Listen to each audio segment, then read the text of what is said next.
बिस्मिल्लाहिर्रहमानिर्रहीम। मैं हूं लियाकत ख़ान और आप लोग देख रहे हैं लर्निंग साइट। आज की वीडियो में हम डिस्कस करने जा रहे हैं electric flux through a close surface.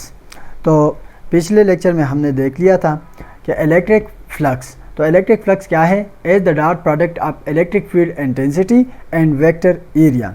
तो वेक्टर एरिया हमने देख लिया था कि ये हमारे पास एरिया है और इसका डायरेक्शन भी है। तो अगर वेक्टर एरिया को इलेक्ट्रिक फील्ड इंटेंसिटी के साथ मल्टीप्लाई करेंगे तो इलेक्ट्रिक फील्ड इंटेंसिटी आएगी। अभी हमने देखना क्या है कि electric flux of a close surface. तो क्लोज सरफेस हमारे पास मैं कंसीडर कर लेता हूँ, ये हमारे पास फ्लैट सरफेस है तो इसका एक खास डायरेक्शन है, इधर से इलेक्ट्रिक फील्ड आ रहा है तो हम इसका जो है ना इलेक्ट्रिक फ्लक्स मालूम कर सकते हैं। अगर क्लोज सरफेस हो तो उसमें एक मसला आता है। उसमें एक मसला क्या है कि what will be the direction of this surface. तो सरफेस का डायरेक्शन हमें मालूम नहीं होता। सरफेस हम मुख्तलिफ़ किस्म के ले सकते हैं। लेटर मैं अगर बताता चलूँ कि now close surface as a ball और a container, let this is a container or a tire, so these are the closed surface. How to find the electric flux of these closed surface? तो हम देख लेते हैं। Now मैंने इसको consider किया कि इसका इलेक्ट्रिक फ्लक्स क्या आएगा। तो अगर ये हमारे पास एक सरफेस है और ये इसके सारे एरियाज़ हैं तो what will be the direction of this. तो हमारे पास वेक्टर एरिया का एक ख़ास डायरेक्शन होता था जो कि normal to the area, but इधर इसका डायरेक्शन क्या है। अगर मैं इस एरिया को देखूँ तो इसका डायरेक्शन यू है, इसका डायरेक्शन यू है, इसका डायरेक्शन यू है। तो मुख्तलिफ़ किस्म का डायरेक्शन है। तो डायरेक्शन अभी हमारे पास डिफ़ाइन नहीं होता। मैंने एक जनरल क्लोज सरफेस लिया है और इलेक्ट्रिक फील्ड लाइन जो है ना ये ऊपर की तरफ जा रहे हैं। अभी मैंने इसकी जो है ना क्या मालूम करना है, इलेक्ट्रिक फ्लक्स मालूम करना है। What will be the electric flux of this.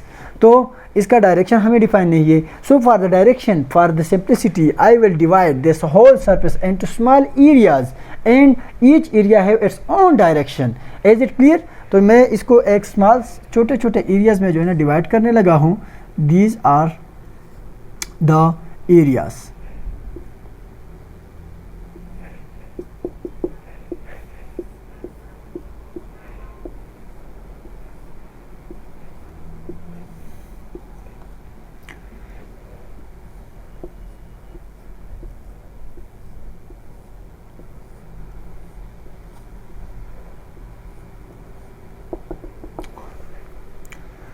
तो अभी इसका ये मेरे पास एरिया 1 है, A1। तो इसका डायरेक्शन हमें मालूम है कि U, its direction is this, its direction is this, A2, A3, A4 and so on. तो ये एक अभी हमारे पास एक ऐसा सिंपल सा मिसाल बन सकता है कि आप लोगों ने अगर एक फुटबॉल हम कंसिडर कर लेते हैं और उस पर मुख्तलिफ़ किस्म के छोटे छोटे एरियाज़ होते हैं तो हर एक का अपना डायरेक्शन होता है।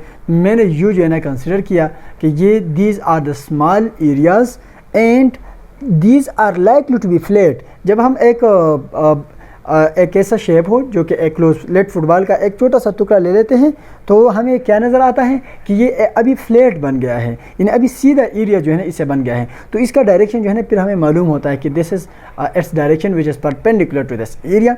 नाउ इलेक्ट्रिक फील्ड यू है और हर एक का अपना अपना जो है ना डायरेक्शन है। तो फ्लक्स हमें पता है कि flux is equal to E dot A. Now the total इस एरिया का अपना फ्लक्स होगा, flux 1, flux 2, flux 3, flux 4 and so on. तो बहुत सारे फ्लक्स हैं, सब फ्लक्स को जमा करके हमारे पास टोटल फ्लक्स आ जाएगा। So total flux is equal to flux 1, flux 2, flux 3 and flux n। Total flux is equal to E1 A1 dot plus E2 A2 plus E3 A3 and EN AN। इसका क्या मतलब हुआ कि total flux is E1 dot A1। ये area कितना है और इधर इंटेंसिटी कितनी है, इन दोनों का प्रोडक्ट। अभी ये एरिया कितना है और इधर इंटेंसिटी कितना है, इसका प्रोडक्ट। इसका प्रोडक्ट सबका प्रोडक्ट करके हम जो है ना इसको सम करेंगे तो हमारे पास टोटल फ्लक्स इस एरिया का आ जाएगा। अच्छा जी, तो E T is equal to sum of, this is summation symbol, the symbol this is summation E I A I start from 1 to I is equal to N. तो simple सी हमारे पास टोटल इलेक्ट्रिक फ्लक्स आ गई है। अब अगर E as constant throughout the surface, अभी मैंने ये पैरेलल लाइंस जो है ना खींचे हैं, तो इसका मतलब ये है कि E as constant throughout the surface, इधर जितनी इंटेंसिटी है तो इधर भी इतनी है, इधर भी इतनी है, throughout the surface electric field intensity is constant, let for the simplicity is equal to, तो सबका सम करके हमें क्या हासिल हो जाएगा, इससे जो है ना E हासिल हो जाएगा, and sum of I is equal to 1 to I is equal to N A I। तो सारे छोटे छोटे एरिया को जो है ना सम करो।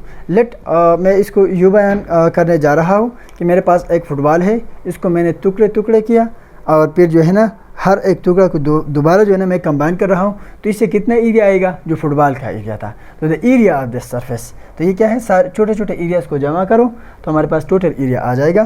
तो this is area E dot A and this is surface area. अभी हमारे पास total flux is equal to E dot surface area. तो इससे हमारे पास 3 रिज़ल्ट जो है ना बहुत इंपॉर्टेंट रिज़ल्ट गेन हो रहे हैं, और वो रिज़ल्ट क्या है, flux T is equal to E A cos theta. तो अगर हमारे पास theta is equal to, theta अगर 0 और 90 के बीच में है, 0 और 90 के बीच में है, तो ये क्या आ जाएगा, flux T is equal to positive. ये क्या होंगे, ये पॉजिटिव होंगे। तो ये 0 और 90 कब बनते हैं, मेरे पास ये एक फुटबॉल है, तो इसका क्या बन सकता है, 0 और 90 के बीच में कैसे बन सकता है, अगर चार्ज इसके अंदर मौजूद हो, हमारे पास फ्लक्स यानी क्लोज सरफेस के अंदर चार्ज मौजूद हो, तो इससे अगर लाइन निकलेंगे, अगर चार्ज इधर मौजूद है तो लाइन निकलेंगे, तो इसका एंगल जो है ना हमारे पास 0 और 90 के बीच में होगा, तो देन हमारे पास पॉजिटिव होंगे। तो अगर चार्ज एनक्लोज है तो इसी वक्त हमारे पास क्या है, दिस विल बी पॉजिटिव। दूसरा बात, अगर थीटा इज इक्वल टू 90 और 180 के बीच में मौजूद है, तो हमारे पास क्या आ जाएगा, नेगेटिव। तो ये कैसा केस बन सकता है, ये एक सरफेस है और इसके बीच में जो है ना एंगल क्या है, 90 और 80 से ऊपर हो, तो इधर अगर नेगेटिव चार्ज इनक्लोज है तो इसका डायरेक्शन क्या होता है, U। तो इसी वक्त एरिया का डायरेक्शन U है और इसका डायरेक्शन ये है, तो इसके बीच में जो एंगल बन रहा है कोई 160, 170, 180 के लगभग बन रहा है। तो अगर पॉजिटिव चार्ज इनक्लोज है तो उसका फ्लक्स क्या होगा, हमारे पास पॉजिटिव होगा। अगर नेगेटिव चार्ज इनक्लोज है तो हमारे पास उसी वक्त इसका फ्लक्स क्या होगा, नेगेटिव होगा। हाँ, अगर चार्ज इनक्लोज नहीं है तो ये हमारे पास क्या बन जाएगा फिर, तो ये हमारे पास चार्ज लेट इनक्लोज नहीं है, तो इसका फ्लक्स क्या बनेगा फिर, flux is equal to 0। This is 0 क्यों बन रहे हैं, जितने लाइन एन हो रहे हैं, लेट 1 2 3 4 5 6 7, तो ये 7 फ्लक्स आ गया इसका एन होने का, तो पॉजिटिव, और 7 जो है ना इससे लीव कर रहे हैं, तो 7 - 7, तो इसका हमारे पास फ्लक्स क्या आ गया, 0 आ गया। तो मैं इसको जो है ना समराइज़ करना चाह रहा हूँ, अगर एक क्लोज सरफेस के अंदर पॉजिटिव चार्ज है, यानी नेट चार्ज क्या है, पॉजिटिव है इस क्लोज सरफेस का इंटरनली, तो इसका जो है ना फ्लक्स आएगा, पॉजिटिव आएगा। अगर नेट चार्ज एक क्लोज सरफेस का क्या है, नेगेटिव है, तो उसका हमारे पास फ्लक्स भी नेगेटिव आएगा। अगर कोई भी चार्ज एनक्लोज्ड नहीं है तो then there is no flux. तो I hope there is no problem. If someone have any problem they can ask in comment section. Thank you very much. Thanks for watching. Wassalam.